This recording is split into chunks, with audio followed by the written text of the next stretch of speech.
కర్కాటకము.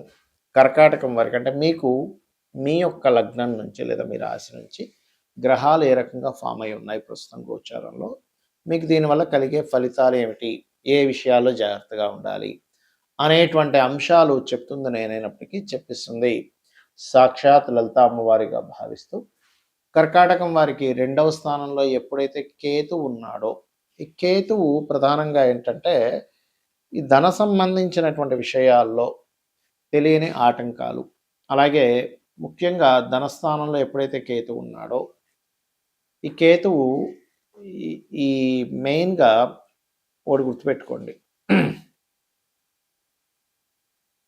కేతు స్థానం ఎప్పుడైతే మీకు యాక్టివ్ అవుతుందో ఫైనాన్షియల్గా గణపతే ఇస్తాడు మీకు. అంటే ఏం చేయాలి ఇక్కడ, కేతుగ్రహం దగ్గర దీపారాధన చేయడము, గణపతి యొక్క ఆరాధన చేయడం, ఇది ప్రధానంగా చేయాలి. అయితే ఇక్కడ మీరు 17, 17, 18, 19 తేదీల్లో వాహనం మీద వెళ్ళేటప్పుడు, నీటి ప్రదేశాలు వెళ్ళినప్పుడు మరింత జాగ్రత్తగా ఉండాలి, గుర్తుపెట్టుకోండి. అలాగే మరొక విషయం ఏంటంటే ఇక్కడ గమనించినట్లయితే మీరు అర్థం చేసుకోవాల్సిన విషయం, ఎప్పుడైతే మీకు ఈ పంచమ స్థానం అంటే పంచమాధిపతి కుజుడు అష్టమ స్థానంలో రాహుతో ఉన్నాడో, ఈ అష్టమ స్థానంలో ఉండేటువంటి రాహుతో ఉండేటువంటి కాంబినేషన్స్ ఏవైతే ఉన్నాయో, ఇది కొద్దిగా సంతానం కోసం ప్రయత్నం చేసేటువంటి వారు ప్రధానంగా జాగ్రత్త వహించాలి. ఎందుకంటే పంచమ స్థానాధిపతి అష్టమంలో ఉన్నప్పుడు ఏమవుతుందంటే సంతానం విషయంలో కొంత రాంగ్ డెసిషన్స్ తీసుకోవడము, కొన్నిసార్లు మిస్క్యారేజ్ అవ్వడము, ఇటువంటివి సూచిస్తుంటాయి. కాబట్టి కుజరాహులు కలిసి ఉన్నారు, సర్పగ్రహంతో పంచమాధిపతి కలిసి ఉన్నాడు కాబట్టి ఈ విషయంలో జాగ్రత్తగా ఉండాలి. ఫ్రెండ్స్తో కలిసి ఏదైనా వాహనం మీద వెళ్ళేటప్పుడు కూడా కొద్దిగా జాగ్రత్త పడుతూ ఉండాలి. మరియు షేర్ మార్కెటింగ్ రిలేటెడ్ సంబంధించిన విషయాల్లో తొందరపాటు నిర్ణయాలు అసలు పనికిరావు.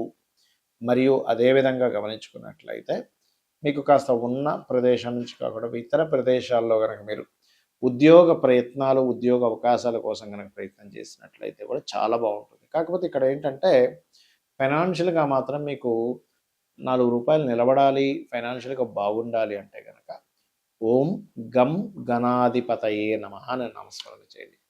ఓం గం గణాధిపతయే నమః. ఇది మీరు ఎంత చేస్తూ ఉంటే అంత మీకు బాగుంటుంది, గుర్తుపెట్టుకోండి.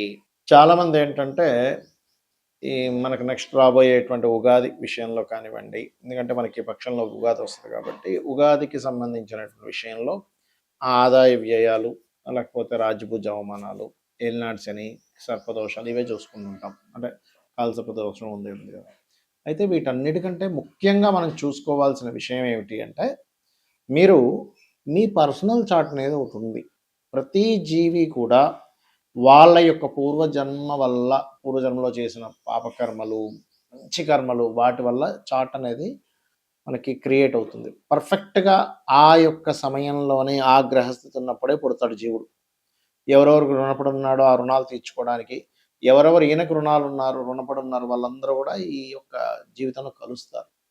అందుకని మనం ఏం చేయాలి, మన జన్మజాతకంలో లగ్నాన్ని ముందుగా పరిశీలన చేసుకోవాలి. అంటే మన లగ్నరీత్యా మనకి ఏ పూర్వజన్మ కర్మ వల్ల ఇది జన్మించాం. ఒక్కొక్క లగ్నానికి ఒక్కొక్క ఇది ఉంటుందండి. ఇప్పుడు మేషలగ్నం ఉందనుకోండి, వాళ్ళ పూర్వజన్మ కర్మ అంతా కూడా ఈ ఎవరికైనా అప్పులు ఇవ్వడం, తీసుకోవడం ద్వారా ఇరుక్కుపోతుంటారు. అది ప్రధానంగా చూసుకోవాలి. అదే వృషభం అనుకోండి, మీకు గురువులతో తెలియకుండానే గురువుల వల్ల యొక్క శాపం అనుకోండి, లేకపోతే అంటే ఏదైనా గురు సంబంధించినటువంటి దీంట్లో ఉంటుంటుంది వాళ్ళకి, వాళ్ళ లైఫ్ అంతా కూడా.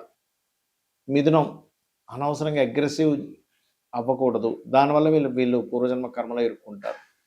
కర్కాటకం అనుకోండి, వీళ్ళకి ఎంతసేపు ఏంటంటే మదరు, ప్రాపర్టీ, వీటి నుంచే కనెక్టివిటీ ఉంటుంది పూర్వజన్మ కర్మ అంతా కూడా.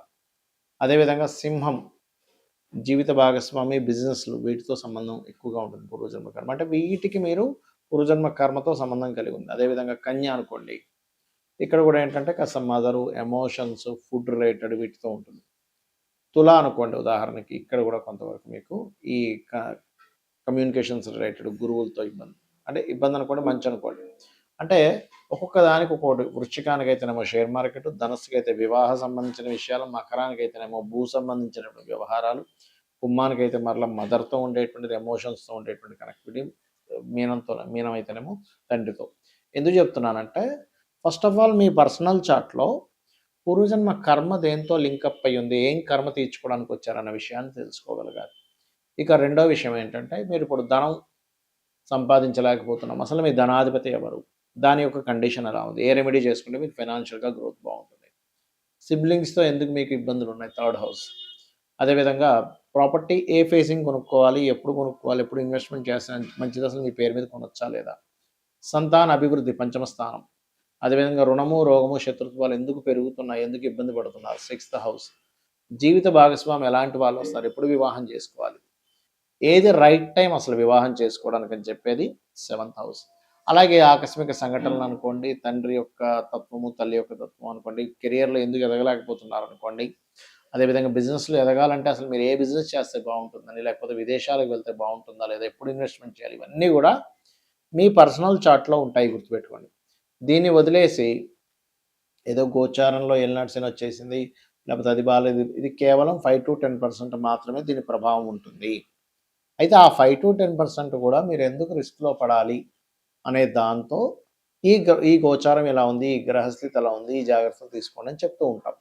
కానీ మీరు అర్థం చేసుకోవాల్సింది ఏంటంటే, మీ జన్మ జాతకము, మీ పర్సనల్ చార్ట్‌లో లగ్నం నుంచి 9 గ్రహాలు 12 భావాల్లో ఎక్కడెక్కడ స్థితి పొందాయి, దాని మూలంగా ఎలాగా. సరే, కొంతమందికి జాతక చక్రం ఉండదు, అప్పుడు ఏం చేయాలి?